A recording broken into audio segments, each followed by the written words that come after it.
காட்டு பக்கம் வீடு இருக்கு அங்கே போறேங்க. காட்டு பக்கம் வீடு இருக்கு அங்கே போறேங்க.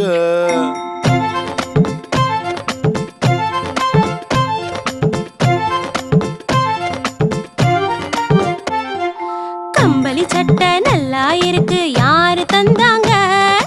யாரு தந்தாங்க? கடவுள் தந்த சொத்து தானே, வேற யாருங்க?